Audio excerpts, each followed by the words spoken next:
So as I mentioned, Clay Collard, when you announced this fight on your Instagram, you captioned the post "Straight Fire" right here. So is this a fight that excites you? Yeah, it is. Clay Collard's is a fighter. He's not a runner. He's not a pointer. He's not these. He's not light at 145 pounds trying to run around the ring. He's a fighter. He's a boxer. He understands the game, and that's his style. So it's going to make for a fantastic fight. Yeah, of course.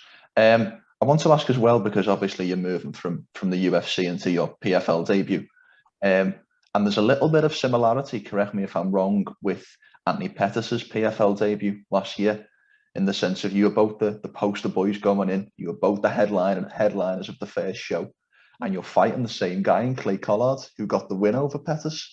Do you see those similarities, and do you perhaps look at some of the lessons that Pettis perhaps learned and know to treat Collard seriously? I don't look into that type of conspiracy theorists. Not a I'm not conspiracy. so. That's just a little bit of similarity. Yeah. That's funny that you did mention that. I didn't even realize that until you just mentioned that. So, nah, it's a great matchup for me. And Clay put it on Pettis, beat the fuck out of him. And I feel like when watching that fight, I just feel like one guy showed up, the other guy didn't.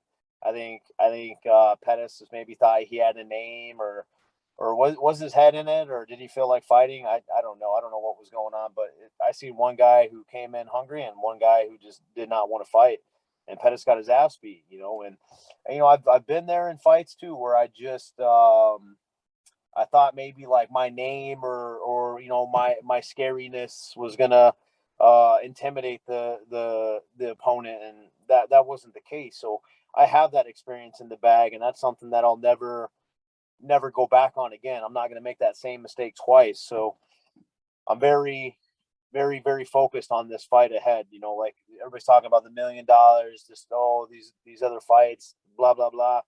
None of that fucking matters. It's like I'm just here right now, giving this interview to you, and focused on the fight, and that comes Wednesday. And Clay Collar's got my focus, and I have a game opponent. My preparation's been amazing. I'm feeling healthy, feeling refreshed mentally and physically. I haven't felt better, so I'm excited to go in there and do some damage. You've obviously been in the UFC since 2007, so this obviously is fighting in the ranked system, if you like. But now you're moving into a tournament style format of competing. Obviously, MMA is synonymous with tournament formulas, but they're not as common these days. So are you perhaps excited to be fighting in a tournament style format? Yeah, these past 2 years have been rough. Fighting once a year isn't the way that I want to go about things. I have a family to feed Mm. and to provide for, and I enjoy fighting. And I'm not getting any younger. I feel I have a lot of years. You look at my body, my performances lately. I'm still a force to be reckoned with when I step inside. I come in great shape. I have a lot of skills. I don't just knock people out with the right hand. I got left hooks, back fist knockouts, flying knees, head kicks, elbows on the ground. I've been in the bloodiest fights in history. I have a lot of tools, a lot of experience, and I always take that in there with me. But I always try to reinvent myself. If you ever watch Jeremy Stevens since he's 21 years old to where I'm at now, there's this constant level changes. When I go in there and perform, and when I get these wins, I like motherfuckers being like, damn, like Stevens look great. Like, how does he do that? And that's the learning these past 2 years. I've been in a mental shift lately where I'm like, it could be nervous. It could be like all these crazy things like, oh, I ain't want to fight in 2 years and this changes and blah blah blah. Like that's just fucking noise. Like Mm. I look at it as like, what did I learn these past 2 years? Like what am I grateful for these past 2 years? Like, I've gone through a lot. I sobered up for 10 and a half months, put a lot of time between me and alcohol, handled some personal things with my mom. I feel like I have a platform to be free and completely open. With leaving the UFC with the shove and then having to fight later. One guy gets paid, I don't. I go into force to another one. No excuses. I was burnt out that last fight. I didn't show Mm. up the way that I normally show up, and I just wasn't there mentally. So this has been a big, huge mental shift of like, what is my learning? How am I feeling? I've been in those types of questions and journaling a little bit more and helping mental side, my coach Eric Del Fiero has been, he's been coming over here to my house. We've been exercising my brain a lot more, and just going about how I'm feeling, what, the expectations without communications. I've been communicating. I've been vulnerable, and just putting myself out there, and I feel a lot more powerful, and I feel a big shift coming, and I'm excited, man. April 20th, 420, best day on earth. Lil Heathen's going to fire one up for you guys, man, and enjoy the show, because it's going to be something you're really going to want to tune into. Of course, that's fantastic to hear. I'd just like to very quickly touch on you leaving the UFC, and I know you've done the media rounds on this subject, so I only want a single question. But I presume being in a company, in an organisation for 15 years, there's a lot of emotion when you leave. But could you summarise what was the one overriding emotion when you decided to part ways with the UFC? Just to get real with you, I always thought that I would retire from UFC. The way that my career's going, I still feel healthy. I feel like, could I have fought? I was asking for like the Joe Lazans, the Clay Guidas, the Donald Cerrone matchup too. I was asking for fights like that. Those guys got matched up. I didn't. I feel like it was a little bit more personal with me and Sean Shelby, and I decided to part ways. I thought, like I would continue there, but hey, when one door shuts, another one's open. The learning that I've gone through with my mom, and having to accept things the way that she is. She's been I spoke about this. She's been a drug addict my whole life. And I always thought one day maybe she would just sober up, be able to come out here to my beautiful home in California and live and just take care of my house and be around the grandkids. And that's not going to happen. My mom has kind of like a dementia. She doesn't speak like a normal human being. She needs constant help. And that was something I really just kind of had to accept. And that was really fucking hard. I cried like a baby at night, and I was really sad for a long, long time. In the Cater fight, and even like a couple fights after that, that sadness kind of stayed with me. It was like a breakup, right? It's like, everybody's like, oh, just give it time. Give it time. Like, it's gonna get better. And I'm a positive dude. If you know me, like, I'm a real positive motherfucker. Like, I can get on quickly. I can lose a fight and bounce back, but for some reason, life just made me sit in that sadness for a while, and I had to pull myself out of there. I had to accept things where I couldn't change it, and I had to shift my mind and reach out for some help to really kind of pull myself through this. And that's where my strength is coming into this fight. I've been through a lot of pain. I've been through a lot of struggle, and there's a lot of strength in that if you're truly willing to learn from it. It's not something I just blow over anymore, because it really did affect me, and I was feeling that.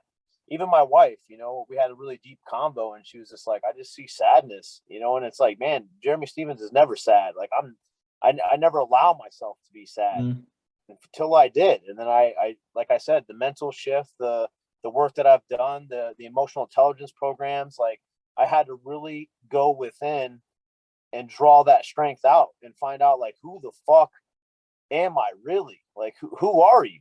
Like, what are you made of? And I had to go back and just reassure myself, like, dude, I'm a natural born fighter. There's people who come into this game and do it, but I was born for this shit. I was born for the UFC since I was in 5th grade, and my whole life, if you ever heard my story, like, I was made to crack fucking heads. And like I said, bro, when I knock people out, they don't fucking move. And I don't know a lot of guys with multiple knockouts, flying knees, elbows, spinning back. Like I was saying before, it's I'm a natural, gifted, born type guy, and I feel like I've gotten back to who I am, and I've been able to recreate that foundation that I have.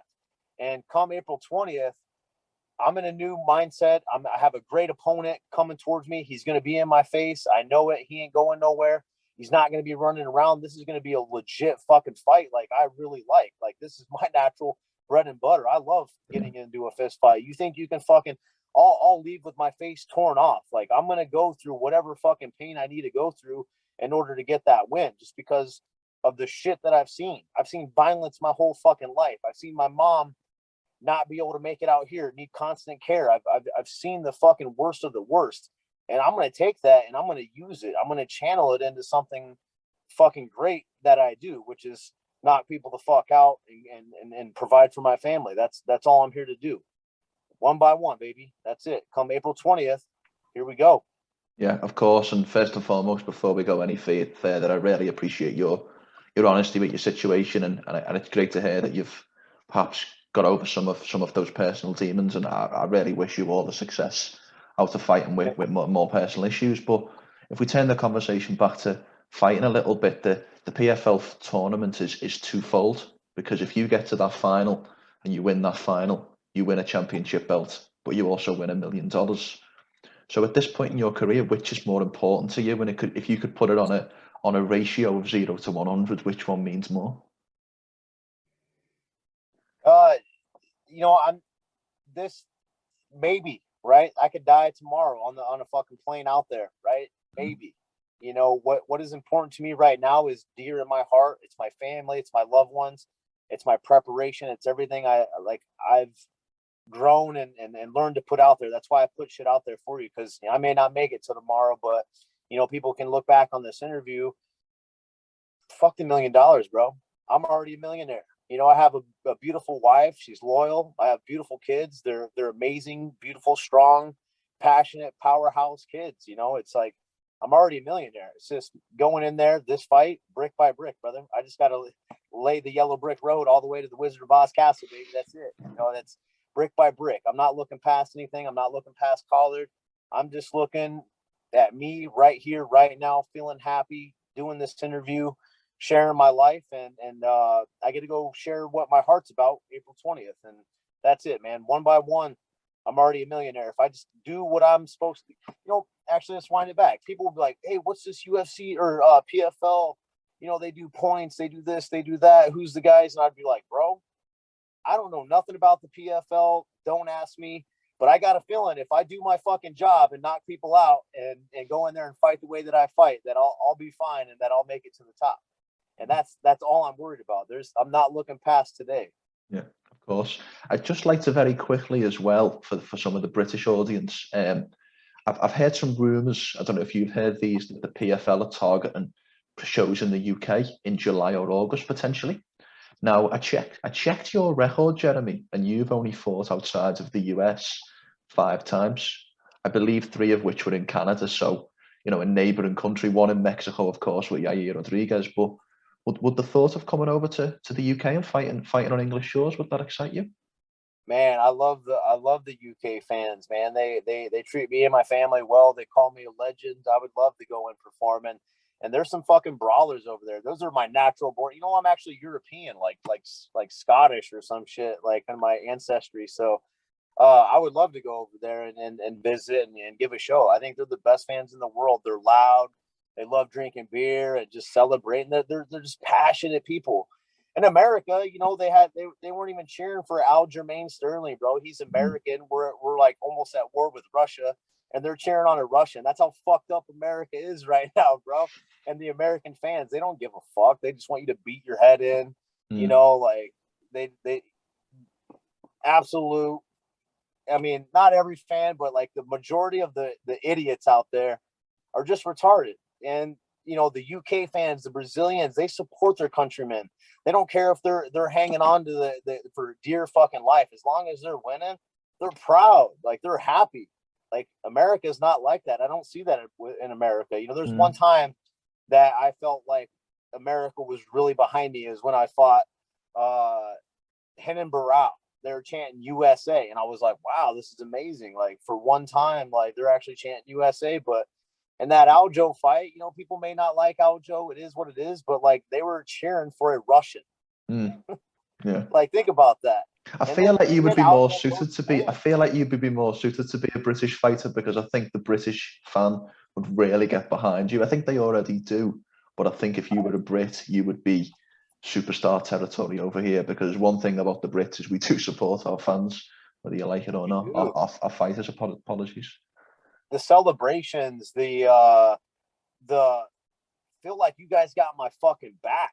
You know what I'm saying? Like if I go somewhere and they're calling me a legend and so treat me, like the Irish fans, I've been out and about. They've bought my parents dinner, beers, anytime. They treat me like I'm royalty. And this is crazy because like you would think like of the who the fuck's that guy, people would always like be kind of they would treat me a certain way.